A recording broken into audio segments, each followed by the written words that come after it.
Bueno, buenas noches a todos. Pues vamos a comenzar con los que estamos. Bueno, antes que nada, este es un disclaimer. Es nada más como la introducción y de que la información que vamos a ver el día de hoy, pues no tiene como objetivo enseñar a alguien a que haga ataques a sitios web o que haga algo delictivo, ¿no? La plática de hoy va a ser un poquito diferente que las anteriores.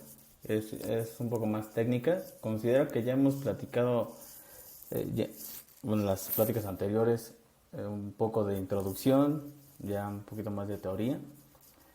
Y en esta, los que se registraron a través del Meet, la página de los Meetups, ahí decía algo como de identificar vulnerabilidades en WordPress. En la presentación de hoy vamos a ver cómo identificar vulnerabilidades y cómo explotar alguna de ellas. Es básico, no es avanzado, pero la idea es que si tienen preguntas, pues ya las vayamos pues comentando, que se vayan aclarando. En este escenario, el escenario que tenemos el día de hoy es un sitio de WordPress, una página que puede estar disponible en internet, ya sea en un servidor, en un hosting compartido, en un VPS, no importa si es Amazon, es de una pyme, el de tu casa o alguna... puse Enterprise porque hay empresas de todos tamaños que utilizan WordPress, pero también puede ser alguna otra aplicación web, no importa, cualquier aplicación web puede tener estos mismos ataques. Aquí vamos a utilizar un par de herramientas que son específicas de WordPress, pero vamos a ver ahorita cómo serían en otros casos. Vamos a utilizar una máquina que es vulnerable a propósito. Bueno, decimos que es a propósito, se crean con el fin de entrenamiento, de hacer prácticas.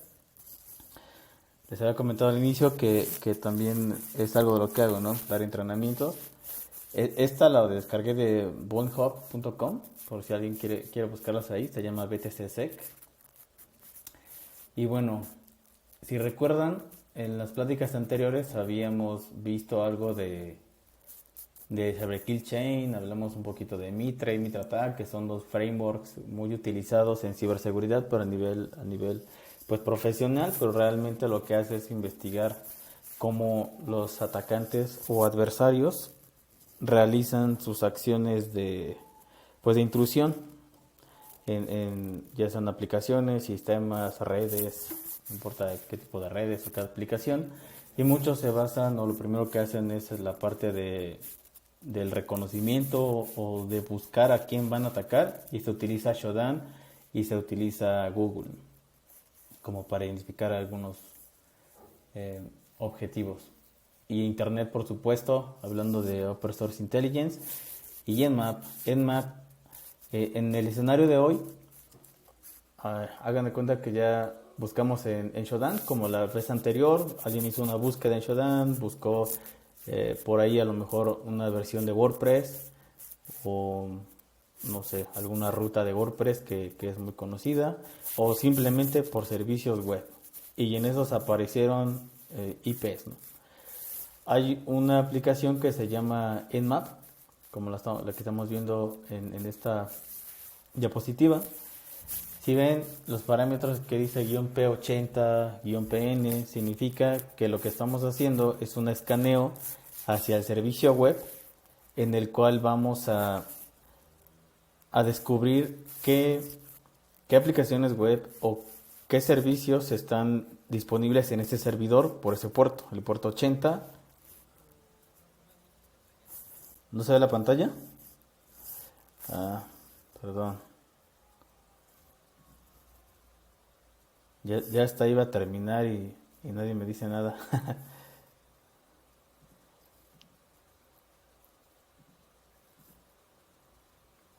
Ahí está.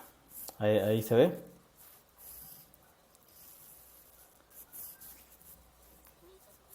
Ok, gracias. Cualquier cosa que tengan una duda o comentario, pues me dicen, me interrumpen. Somos pocos el día de hoy y yo creo que da para que platiquemos sin, pues sin complicaciones, ¿no? Todo es en confianza. Me voy a regresar un poco. Les decía que el escenario es una aplicación, un WordPress que está por ahí en internet. Probablemente, bueno, ahorita vamos a ver más bien cómo es el escenario, por qué está ese WordPress ahí, o si a alguien se les hace familiar tener instancias de WordPress como esta. Estábamos platicando de Shodan, que utilizan Google, que de esa manera se puede encontrar aplicaciones no solo de WordPress. Las primeras pláticas que hemos estado abordando han sido de WordPress. Y fueron, bueno, me decidí a hacer esas porque les comentaba que a nivel profesional se habla mucho de WordPress y que es inseguro y que no sé qué tantas cosas, pero realmente es no solo es por WordPress, no son muchas cosas que vamos a ir viendo. Entonces, estamos hablando de Nmap. Nmap es una utilería para hacer mapeo de red, o así nació. Sin embargo, ahora ya puedes hacer muchas cosas. Puedes hacer investigación de los servicios que están disponibles en el servidor, si hay servicios web, bases de datos, login remotos. Puede hacer enumeración de directorios, de archivos, incluso buscar vulnerabilidades. Puede hacer un montón de cosas, ¿no? Es como una utilería muy conocida, o de las más conocidas en ciberseguridad. Es recomendado que le echen un ojo a esta utilería. Entonces aquí lo que estamos viendo es que alguien decide hacer un escaneo de puertos o de servicios en esta IP. Esta IP es una IP de mi red interna, pero podría ser la IP de tu servidor o alguna otra IP disponible en internet. Y lo que hace aquí es que pregunta al servidor si hay algún servicio, o este servicio está abierto en este servidor, y si tenemos algo como HTTP, ¿no? Y aquí nos responde uno y dice, bueno, de hecho aquí hay varios. Aquí uno que es el 192.168.1.100 y dice que hay un servicio HTTP en un puerto 80 y que está abierto, ¿no? Entonces, eso es la primera pista que puede tener un atacante. Entonces, cuando agarras esa IP y la pones en tu navegador, aparece este mensaje. ¿Alguien me puede decir este mensaje de quién es o de qué es? ¿No? Este servicio, It Works, es la página por default de servidores web. Son apaches la mayoría de las veces, pero también puede ser algún otro. Se puede hacer un reconocimiento más en profundidad para saber si es o no un apache. Pero bueno, en este caso es una página por default y según, o lo más probable, por lo como se ve, es un apache, ¿no? ¿Qué es lo que sigue? Hacer un reconocimiento, saber qué páginas o qué aplicaciones están ahí. Ya sabemos que hay un servidor web. Ahora quiero saber qué cosas están alojadas ahí. Pero como el index.html o el index.php lo que nos devuelve es esto, lo que utilizan los atacantes es un escaneo que agarra una lista. Generalmente es una lista en TXT, es una listota que puede ser de megas o gigas o más. Y lo que hace es empezar a preguntar, empieza a hacer muchas solicitudes para tratar de adivinar qué aplicación, qué nombre de archivo, qué página está viviendo ahí. Pueden probar extensiones de cualquier tipo. Si ustedes saben, la idea es que tú sepas qué extensiones interpreta un servidor Apache, por ejemplo PHP. Entonces buscas puros PHPs o JS o HTMLs o TXTs. Eso es lo que hacen. Y aquí tenemos algunos ejemplos. Por ejemplo, está Dirbuster, está Dir, que es como el modo consola de Dirbuster, está Subproxy y hay muchos. Esos son los más conocidos o los que más se utilizan. Entonces, desde aquí empieza a hacer algunas búsquedas. Este es el comando que se ejecuta en línea de comandos y empieza a hacer ese ataque por diccionario. Se empieza a leer el archivo de nombre de páginas que va a probar y empieza a preguntar, ¿no? Entonces, por ejemplo, aquí le pregunta, ¿existe la página index.html? y te devuelve un código de error que es 200. Eso significa que el servidor respondió que sí, un 200 es un ok, significa que la página existe, y así empieza a probar un montón de cosas. Y por ejemplo aquí vemos un directorio que se llama secret, y después vemos otro directorio dentro de secret que se llama wp-admin /user, y empezamos a ver los archivos PHP. Entonces, como ven, es una forma de empezar a adivinar o a descubrir qué es lo que está en detrás de ese servidor web o en ese servidor web alojado. Entonces, así se podrían encontrar otras aplicaciones o otros directorios ocultos. Muchas veces en los archivos de robots.txt, ahí ponemos nombres de directorios y ponemos ahí una directiva de negar el acceso a los buscadores, ¿no? Y creemos que con eso ya estamos a salvo. Con este tipo de herramientas lo que hacen es, o para lo que sirven es para encontrar esos directorios que tú creíste que iban a estar como denegados o inaccesibles. En realidad esto te permite identificarlos. Y entonces así empieza a hacer un escaneo hasta que identifica algo que es importante o valioso. Después ya encontramos entras a Diagonal Secret y te das cuenta de que ahí hay una aplicación, en este caso es WordPress, ya la identificaste. Aquí todavía no hacemos ningún ataque, lo que estábamos comentando de en realidad está haciendo numeración, está preguntando, si está haciendo un montón de solicitudes. Ese es uno de los primeros puntos en que un administrador o alguien que administra un WordPress, si tiene algo de seguridad, debería darse cuenta y debería de detectar que hay un montón de solicitudes como extrañas, ¿no? Porque, por ejemplo, este tipo de herramientas se empiezan a probar del 1 al 1000 o del 1 al, no sé, a 10,000, así consecutivamente, y luego ponen extensiones o luego agregan otras letras y así van probando. Eso es es una alerta que hay que poner atención quién está haciendo ese tipo de solicitudes. Entonces, ya que identifica el WordPress, el siguiente paso es identificar qué vulnerabilidades pueden estar presentes ahí. Le quité el modo presentación porque no se alcanza a ver mi cursor. No sé por qué. Entonces, por eso. Pero creo que es de esta manera no se alcanzan a ver bien las imágenes, ¿verdad? A ver si. Así. Gracias. Así se ve mejor. Aquí lo hago más grande. Ahí está. Lo que sigue, y lo que la mayoría de los atacantes hacen, o es lo más común, es que utilizan WP-Scan. WP-Scan es una aplicación que está disponible en GitHub y te permite hacer escaneos, en este caso ya escaneos, que pueden ser escaneos de vulnerabilidades para hacer enumeración de plugins, de temas que tengan alguna vulnerabilidad o nombres de usuarios. En GitHub, aquí está el comando cómo pueden descargarlo o cómo clonan ese repositorio en su equipo. Aquí está git clone, ponen la URL .git y ya lo tienen instalado en su máquina.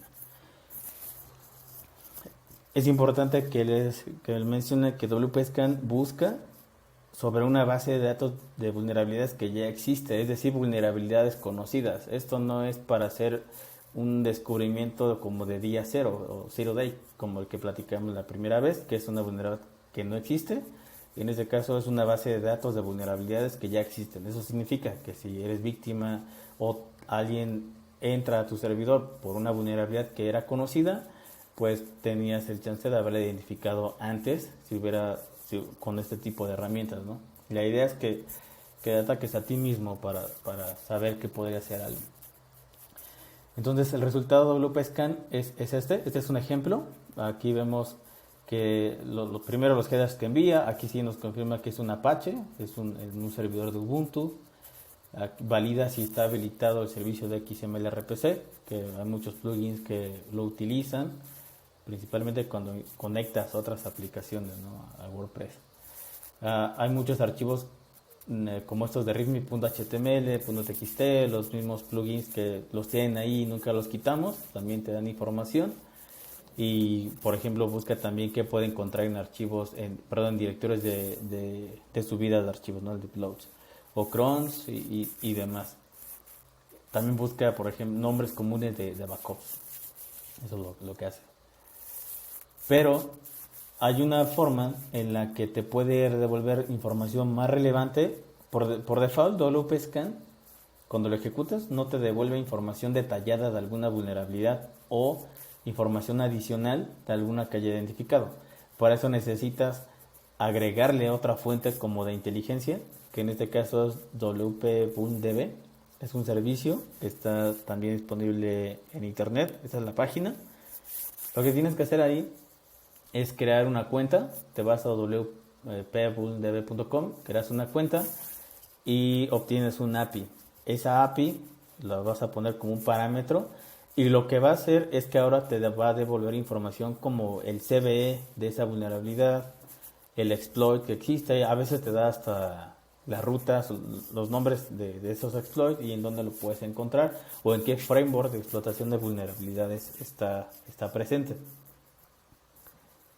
¿Cómo lo ejecutas? Bueno, primero creas tu cuenta y después cuando inicias sesión en la parte del perfil de usuario, ahí está tu token. Entonces es un ejemplo de cómo lo vas a ejecutar. Pones ahora wpscan espacio URL, pones el nombre, la URL en donde está ese WordPress que identificaste y después el token, API token. Este es un token de una cuenta free, pero ellos tienen un servicio que es de paga, ¿no? Entonces hay muchos que se dedican bien a la parte de estar evaluando pues aplicaciones y uno de esos es tener tu licencia de WP-VulnDB, ¿no? ¿Qué otra cosa puede hacer WPScan?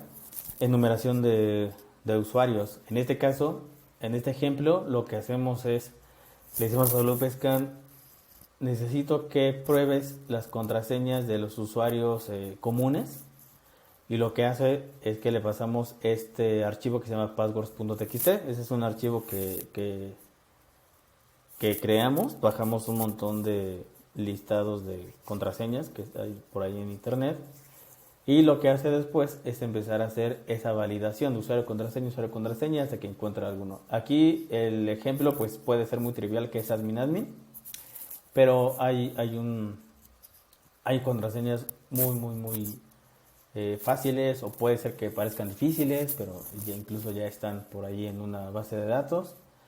Y la intención aquí, o el ejemplo, es decirles que estas contraseñas, por ejemplo, puede ser un archivo que tiene 40,000 contraseñas, o 50,000, o todavía más.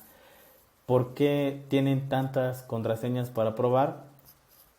Porque cuando las testean o cuando hacen esta prueba, si tu aplicación no tiene el captcha, que es el que decimos siempre, pon un captcha, y no lo ponemos, estamos dando ese permiso para que nos prueben contra esas 40,000 contraseñas o más. Entonces, desde el inicio, ¿no? Teníamos una alerta en el que te estaban escaneando por adivinar en dónde estaba instalado tu WordPress. A lo mejor lo pusiste ahí porque era de prueba, era de demo. Cuando identificaron los plugins, cuando identificaron los temas, cuando identificaron los usuarios, hasta aquí también teníamos cómo detenerlo. Aquí me voy a detener un poquito. Aquí vemos que tienen ya un usuario, ¿no? Que se llama admin. Al tener ya el usuario que se llama admin, el siguiente paso es, como habíamos visto en el framework de Killchain, es qué voy a hacer, ¿no? ¿Qué puedo hacer con este usuario? Algunos podrían decir, pues entramos, ya me adelanté, entramos, y cambiamos la página de index y ponemos ahí esas imágenes o esos códigos que a veces encontramos, pero eso es lo último. Lo que seguiría aquí es que ya tengo el usuario admin, la contraseña admin o la contraseña que haya identificado. ¿Qué quiero hacer? ¿Qué voy a hacer en esa aplicación? Lo que sigue es generar un payload. que nos va a servir como backdoor en el momento que lo subamos al WordPress. Entonces, lo que necesitamos como van a pensar es, no quiero que me detecten luego, ya llegué hasta aquí y lo que quiero es permanecer aquí adentro. ¿Para qué? Todavía no lo sé. Entonces, hay formas de hacer ese payload o ese backdoor de forma manual. Es lo más recomendable porque eso es más difícil de detectar, ¿no? Por el equipo de seguridad o por algunas herramientas. En este caso, también hay aplicaciones, scripts que se han hecho para que generen o te ahorren ese trabajo en generar en este caso es un web shell. Y aquí, por ejemplo, se llama Weebly.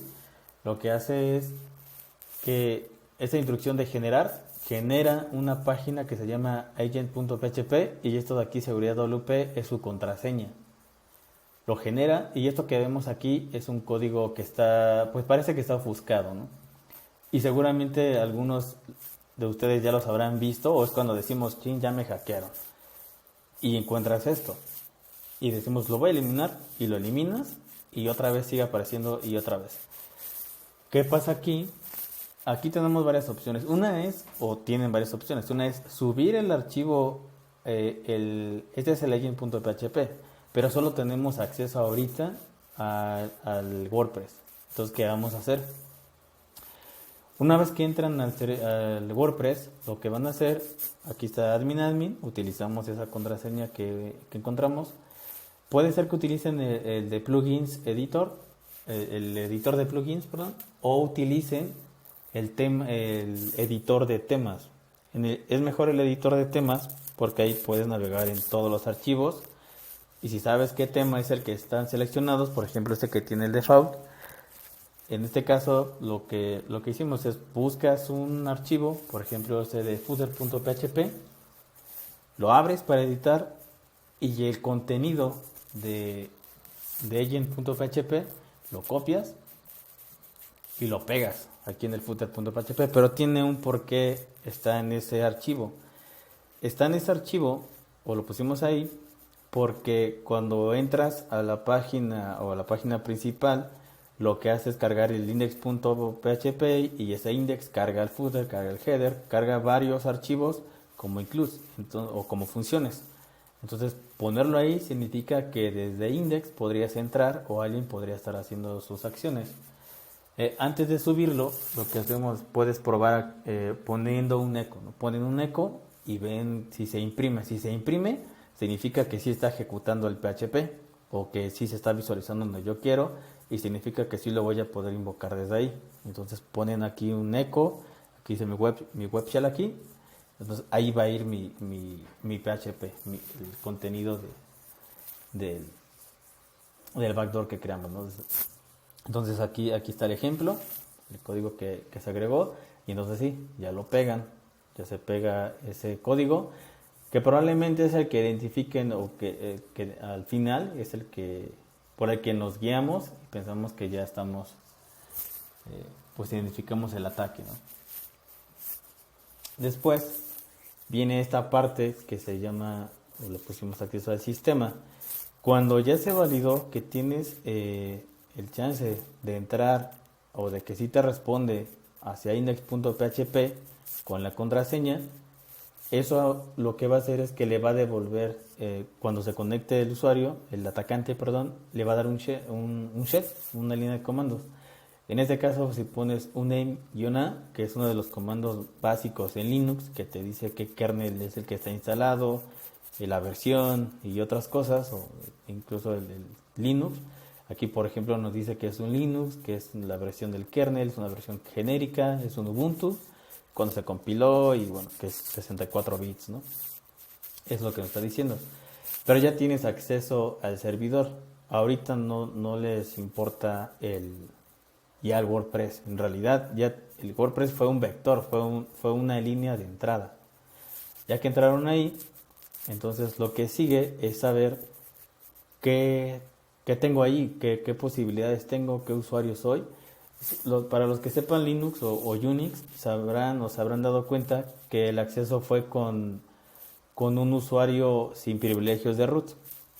Aquí tenemos el usuario con el que se ejecuta Apache, es www-data en la mayoría de los sistemas con Apache. A veces cambia, pero aquí este simbolito del símbolo de pesos significa que somos un usuario sin privilegios de root. Más adelante vamos a ver qué es eso o qué significa. Lo que van a hacer es después ver hacia dónde puedo ir, en qué directorios tengo acceso, en dónde puedo escribir, dónde puedo descargar, qué comandos tengo a mi disposición. Y casi siempre en todos los sistemas hay un directorio que se llama TMP. Y en los directorios TMP, en el temporal, como en su Windows, existe igual un temporal en Linux, en Unix, en todos los sistemas operativos. Y esa carpeta tiene como propósito, o directorio, tiene como propósito que cualquier usuario pueda escribir los procesos, las aplicaciones, las bases de datos, casi los navegadores tienen permisos de escribir ahí porque es algo temporal que en algún momento se va a destruir y así no andan buscando en dónde escribir por todo el sistema. Pero hay muchos sistemas que tienen permisos de ejecución, es decir, que en un directorio temporal pueden ejecutar aplicaciones. Ese es otro tema, pero eso también tiene mucho que ver cuando alguien hace una intrusión exitosa y lo hace a través de TMP. En este caso nosotros buscamos en TMP para ver si podemos escribir. CD es cambia de directorio, se cambia a TMP. LS es para que listemos los archivos que están en TMP en ese momento creados. Aquí vemos que hay 3. Y luego creamos un directorio. Esa es una forma en la que empiezan a esconderse, ¿no? mkdir.trash significa que es un directorio oculto. En los sistemas Linux, todos los archivos o nombres de directorios que tienen un punto al inicio son los archivos ocultos o directorios ocultos. No los ves, a menos que ejecutes el parámetro o la configuración para ver archivos ocultos. Luego se cambia el directorio oculto y ahí empieza a leer los archivos, ¿no? Puede ser que lea el etc password. El etc password es donde se guardan los nombres de los usuarios del servidor, y etc shadow es en donde se guardan los hashes de las contraseñas. Si el servidor está mal configurado, puede ser que los permisos estén incorrectos y te permita guardarlos, leerlos, y así los puedes guardar. Entonces lo que hicimos aquí fue, una vez que ya estabas en el directorio de .trash y podías copiar archivos, entonces copiamos este archivo. Como sabíamos que ya era un servidor Apache en un sistema Linux, en un Ubuntu, sabemos que el directorio root o el directorio raíz del servidor web para leer las páginas HTML o las que sean está en diagonal bar, diagonal www, diagonal HTML, y entonces ahí pegamos el archivo de password, pegamos el archivo de shadow. Todavía no tenemos la contraseña, pero ya son accesibles. Lo que haría el atacante ahí es descargar esos archivos con este comando wget y ahí pone la ruta completa, ¿no? En este caso dice btcsec password, que es el nombre del que copiamos, y también lo haríamos para shadow. Entonces ahí ya los descargamos y estamos en la máquina. Aquí fíjense dos cosas: uno, ya hay acceso de admin, y dos, ya hay acceso por línea de comandos. Entonces ya hay dos tipos de acceso. Aunque le quites el del WordPress, ya no tiene mucho sentido, o ya va un paso adelante porque ya tiene un acceso por shell, y ya ahora ya se descargó el nombre de usuarios, la lista de usuarios y los hashes. Aquí está, este es el ejemplo del etc password, ¿no? Y aquí vendría el ejemplo en etc shadow. Ahí se guardan en formato de hashes las contraseñas que se han identificado. Lo que sigue después es que hay un comando que se llama unshadow. Este comando de unshadow lo que hace es unir el archivo de password y el archivo de shadow, los mezcla, y entonces ya se tiene un solo archivo. Y luego se utiliza John the Ripper. John the Ripper es muy famoso, es de los más conocidos también, que se utilizan para romper las contraseñas de archivos Linux, ¿no? o Unix o los que sean Windows, hashes, hay muchas cosas que pueden hacer con John the Ripper.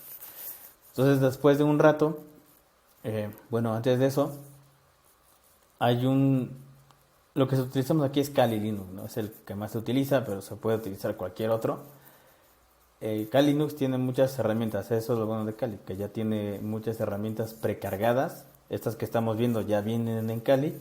Si ya sabes cuáles vas a utilizar, solamente las utilizas y te ahorras mucho trabajo de andar instalando, compilando, resolviendo dependencias o paquetes. Simplemente están y las utilizas, ¿no? Hay un archivo que se llama rockview.txt.gz.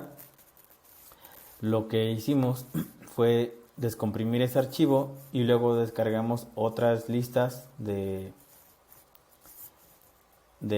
pues son listas de contraseñas o listas de nombres de archivo, nombres de página, cualquier cosa puede servir como una contraseña. Y lo que hicimos fue crear una solita, ¿no? Como esa de password list que veían anteriormente. Ya que tienes seleccionadas tus word lists o tus listas de palabras, lo que haces es decirle a John the Ripper cuál es el archivo de contraseñas que va a utilizar y entonces ejecutas el craqueo de la contraseña, ¿no? Y aquí nos dice que encontró un usuario que se llama Marlin Spike y su contraseña que es Marlin Spike también. No sabíamos que existía este usuario, bueno, en el ETC Password ahí lo vimos, pero no tampoco sabemos la contraseña y con John the Ripper es como puedes llegar a ella, ¿no? Después tiene como una caché John the Ripper, ya más ejecutas John-show y ya te aparece la contraseña y ya no tiene que hacer todo el proceso como la vez anterior. Bueno, ese usuario y esa contraseña solamente nos van a servir si el servidor tiene un servicio de SSH disponible. Si ustedes recordarán, nosotros identificamos nada más el servicio web. Ese es el que estábamos buscando y llegamos porque solo buscábamos una página web, un WordPress o algo, y no buscamos en el SSH, que es el que se necesita para hacer esa conexión remota. Entonces, como tenemos la conexión todavía al servidor a través de nuestro backdoor, ejecutamos este comando de netstat -n y le decimos que nos diga cuáles son los servicios que están abiertos o escuchando por TCP, a través de TCP. Y aquí vemos que hay un servicio TCP en el puerto 22 que está aceptando conexiones de todos lados. Este 0.0.0.0 significa que acepta conexión de cualquiera. O significa que entonces sí tiene un servicio SSH y lo que hacemos es conectarnos. Y nos conectamos con ese usuario y nos conectamos con esa contraseña. Y aquí viene otro punto en el que se pudo haber detectado o debió haberse detectado ese acceso no autorizado, que es por haber utilizado una conexión de un lugar que no debería de ser confiable. Uno debería de saber de quiénes va a aceptar conexiones de SSH. Si no lo utilizan y lo tienen habilitado, deshabilítenlo. Eso es una regla, ¿no? Si no lo utilizas, no lo habilites o no lo dejes habilitado. Entonces ahí se conecta y ahora ya tiene un acceso vía shell. Ya, fíjense, ya tiene el acceso a WordPress, ya tiene un acceso a línea de comandos a través de ese web shell que metimos o backdoor con el usuario de Apache, www-data, y ya ahora tiene un usuario válido, que es Martin Spike. Ya que tenemos una conexión como un usuario legítimo del sistema y no hubo un bloqueo, no hubo un mensaje de advertencia, parece que es un usuario que se creó en una instalación y quién sabe si había accedido antes. No tenemos un mensaje como de advertencia, como de que el servidor está siendo monitoreado. Entonces ejecutamos otra vez un n-a para saber si es el mismo servidor. Vemos que sí. Después un whoami para saber si el usuario que tenemos, si es Martin Spike. Aquí nos dice quién eres, su usuario. Ifconfig es un comando que nos va a dar la IP. Eso sirve muchas veces cuando estás haciendo pruebas de penetración Cuando entras a un servidor, este comando te va a permitir saber cuántas interfaces de red tiene conectadas, si hay otras IPs y esas IPs pertenecen a otros segmentos de red, y entonces ya vas ampliando tu, pues, eh, se me fue la palabra, superficie de ataque, ya se va ampliando. Entonces empiezas a pensar en el movimiento lateral, a qué otro servidor voy a atacar, porque este servidor ya tuviste un acceso. Pero antes de eso, lo que se hace es, o lo que pensarían, ya tengo acceso con un usuario, ya tengo acceso por vía web, ya tengo su lista de usuarios, de contraseñas, bueno, hashes de contraseñas, quiero mantener el acceso, ¿cómo le voy a hacer? Quiero más privilegios.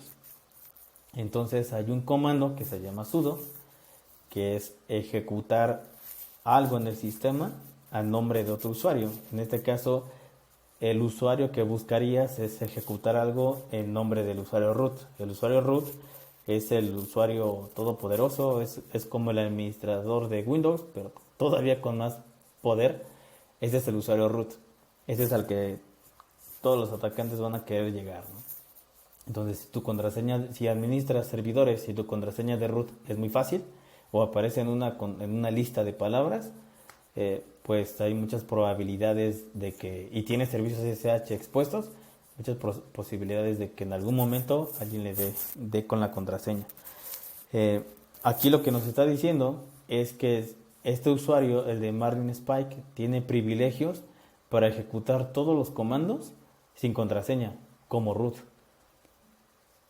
Y al darse cuenta de esto, un atacante, pues ya no hay mucho que hacer, ¿no? En realidad ya tiene control total del servidor, y aquí lo que sigue es pues saber qué más puede hacer, dónde más puede infectar. Y si este fuera un servidor compartido, pues todos los demás que están viviendo ahí ya tendrían ese problema, o más bien serían comprometidos, ¿no?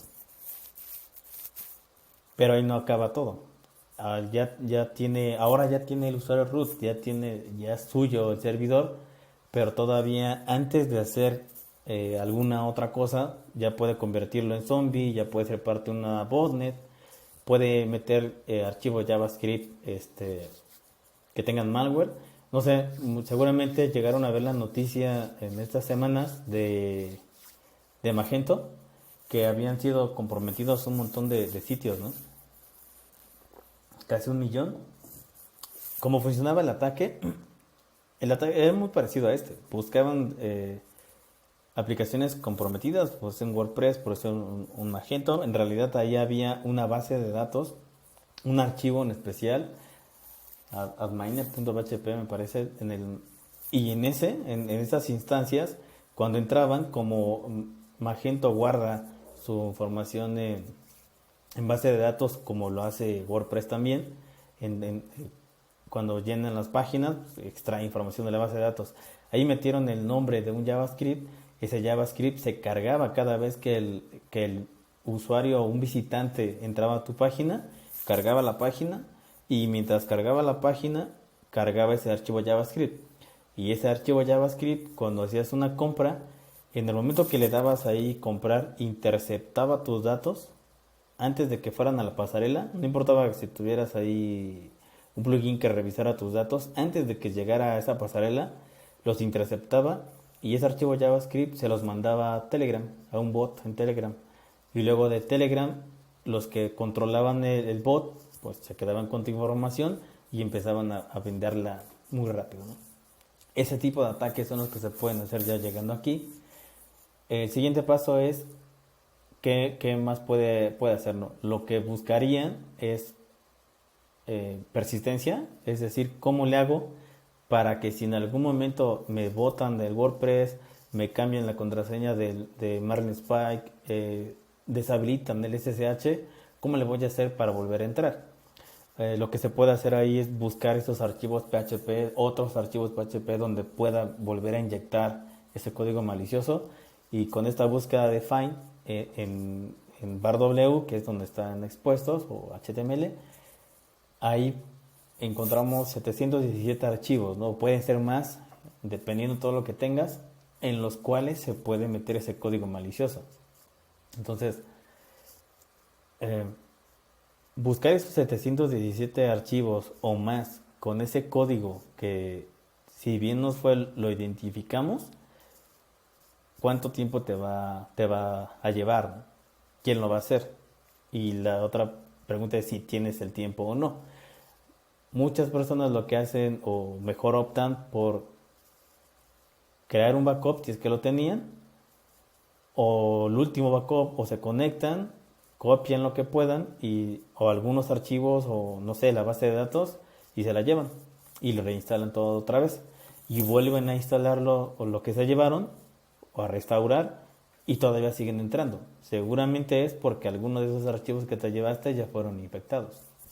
Entonces, hubo muchas, no, pues no son pistas, realmente son alertas o alarmas que pudimos haber identificado si hubiéramos tenido pues la configuración adecuada o las herramientas también. Aquí, como ya se comprometió al servidor, aunque tengas un plugin, ese plugin también puede ser infectado, un plugin de seguridad o el que sea. El plugin de seguridad te va a funcionar cuando lo instalas después de haber hecho un hardening o un robustecimiento de tu WordPress, del servidor y de los servicios del servidor, como base de datos, como el mismo servidor web, como este servicio de SSH que es Secure Shell, o un FTP, si es que tienes FTP, todos esos servicios se tienen que asegurar o se tienen que pues afinar las configuraciones, ¿no?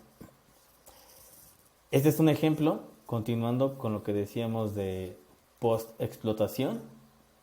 La post-explotación es que cuando ya tienes el control del servidor o ya infectaste, ya te aseguraste que tienes persistencia, si te sacan vas a volver a entrar, incluso podrías dejar ahí un archivo que tú no tengas que conectarte al servidor, sino que ese archivo o vamos a llamarle ese programa, se llama Shell Inverso, se conecte hacia ti, que te busque a ti y tú no tengas que estarlo buscando. Por eso les digo que llegando a ese punto ya es difícil recuperarse. Entonces, la postexplotación después sigue, ya que tengo root, ¿a quién voy a atacar? Y lo que empiezan a hacer es, si tengo root y tengo privilegios para instalar paquetes y nadie me está viendo, entonces empiezan a instalar aplicaciones y desde ese servidor, que en teoría es tuyo, pero también ya es de alguien más, lo utilizan para hacer ataques a otras personas o para infectar otros sitios.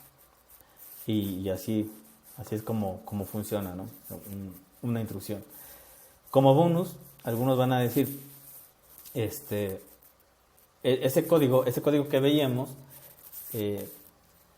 lo creamos con una herramienta. Lo ideal es que lo puedas hacer tú mismo, es más difícil de detectar, pero como esta herramienta no es muy conocida o no lo utilizan todavía mucho, como algunos web shell que son los que más se encuentran ahí en Facebook cuando ponen sus screenshots de que fueron hackeados.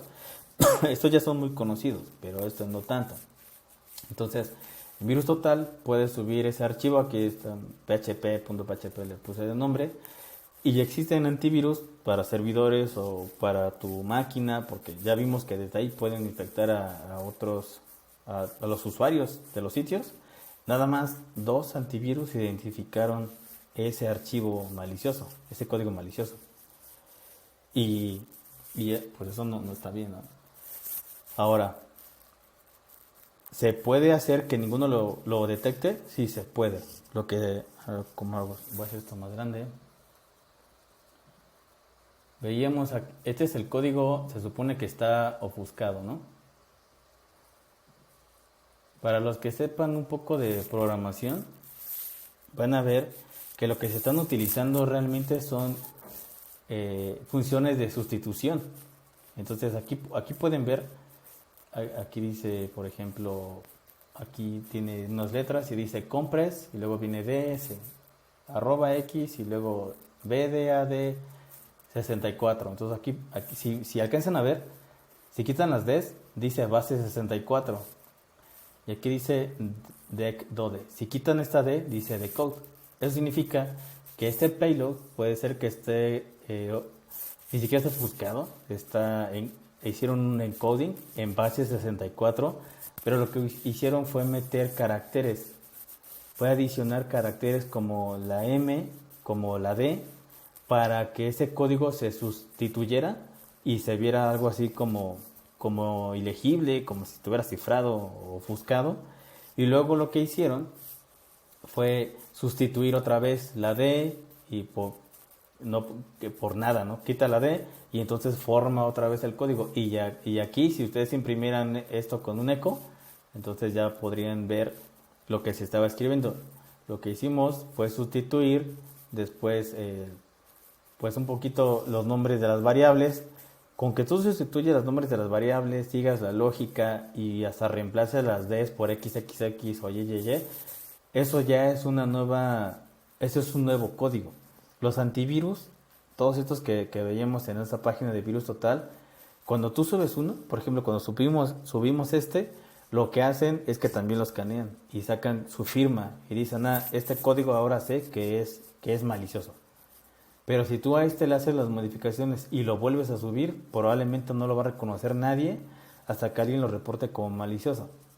Entonces, esas son las pruebas que todavía se pueden hacer y se puede hacer indetectable. Y como ven, pues no es, en principio no es tan complicado en algunos casos como este. Se puede hacer mucho más complicado, pero hay formas o escenarios en los que no está tan complicado como el que nos tocó. Y bueno, hasta aquí no sé si alguien quiera comentar algo o tengan algún comentario. Ya voy a llegar a la parte de recomendaciones. Recomendaciones para WordPress. Pues las primeras, ¿no? Mantener actualizado WordPress, los temas, los plugins. Instalar un plugin de seguridad. Le puse aquí con licencia, es mejor, porque cuando instalas un plugin y es el de modo, pues el gratuito, el que no te cuesta, aunque te muestre todo lo que puede estar sucediendo en tu sitio, realmente no está limpiando, no está bloqueando, no está remediando y solamente te está avisando lo que está pasando y lo que podría pasar, pero realmente no tiene mucha protección.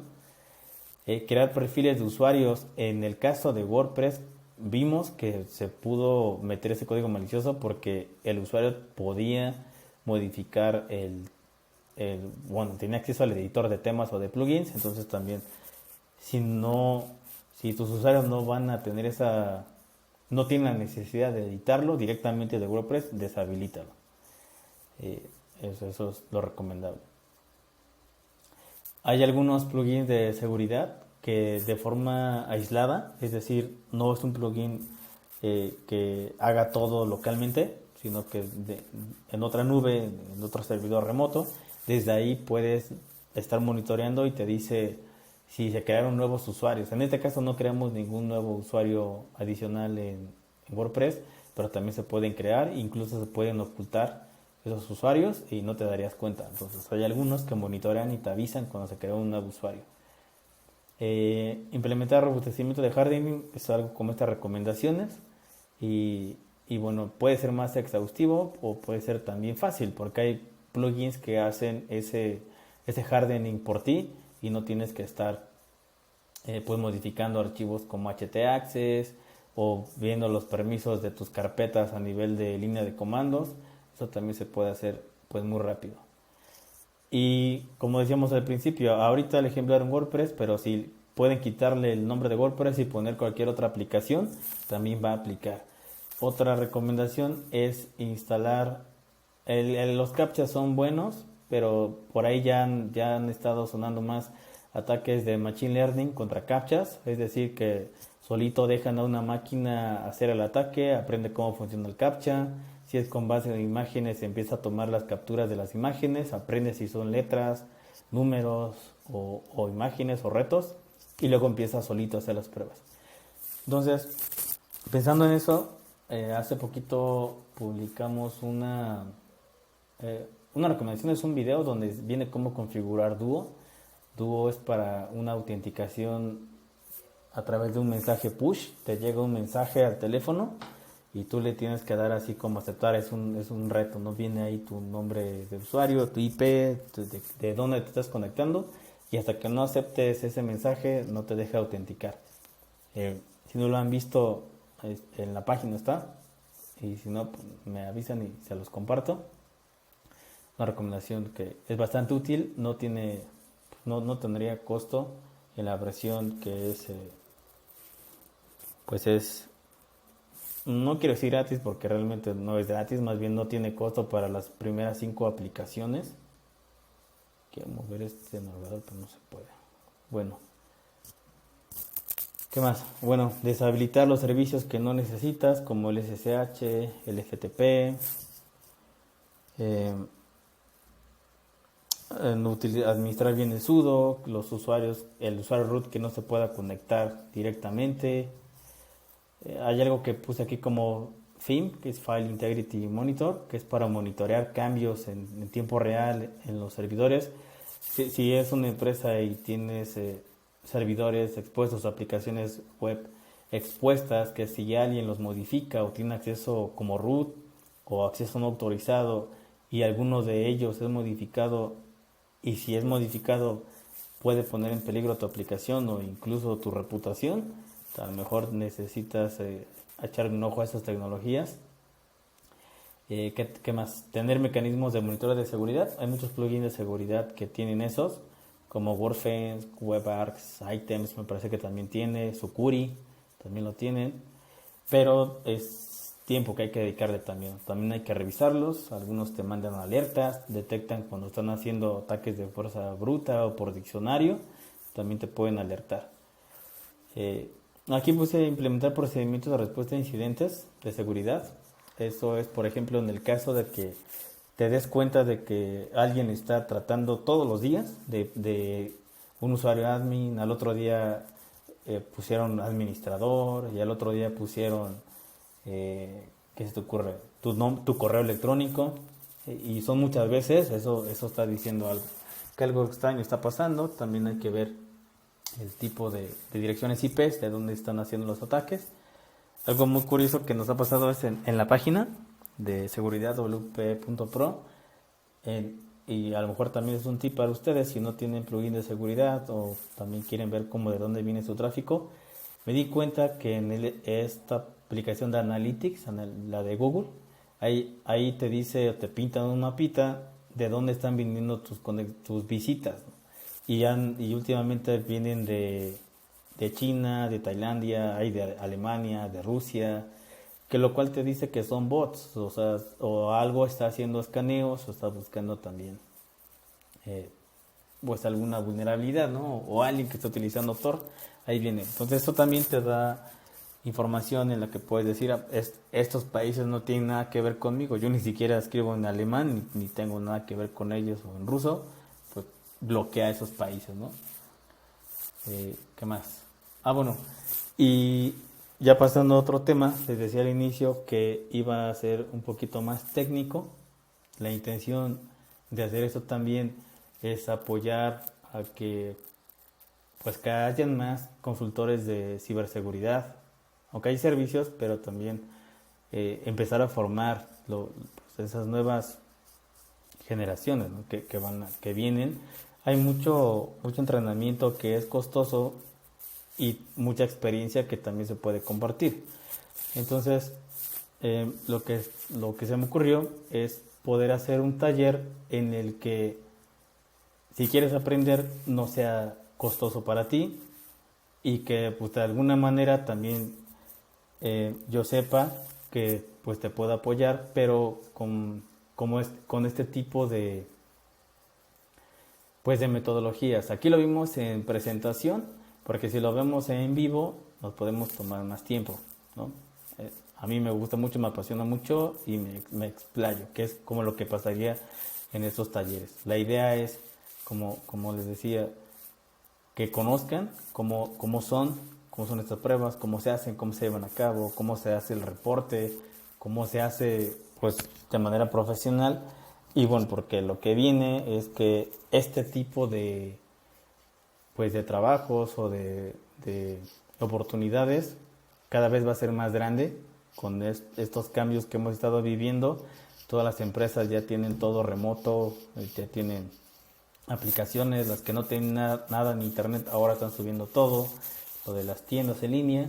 Y bueno, y una de las cosas es, antes de que alguien te hackee, pues hackeate a ti mismo, ¿no? Y bueno, eso es todo lo que quería comentarles. La idea es hacer un taller en noviembre, en esa fecha. Eh, los que quieran participar están invitados. Si alguien dice, no, es que yo no tengo esos $30, pero sí quiero hacerlo, pues dime, mándame un correo y lo hacemos. Lo puse así porque a veces lo hago sin costo y nadie se conecta. Entonces, a lo mejor así, como pones un poco de dinero, pues dices, no, tengo que conectar. Muchas veces no hacemos nada si no nos cuesta, ¿no? Pero si no, lo hacemos así como les comenté. Y pues sí, me gustaría que si tienen alguna duda o algún comentario que quieran hacer, pues están los micrófonos abiertos, cualquiera puede opinar. Ok. O si estas pláticas no tienen sentido, pues también me lo diga, ¿no? Se vale.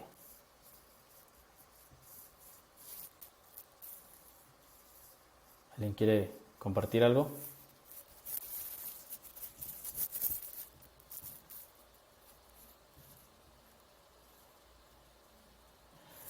Requisitos para tomar el taller.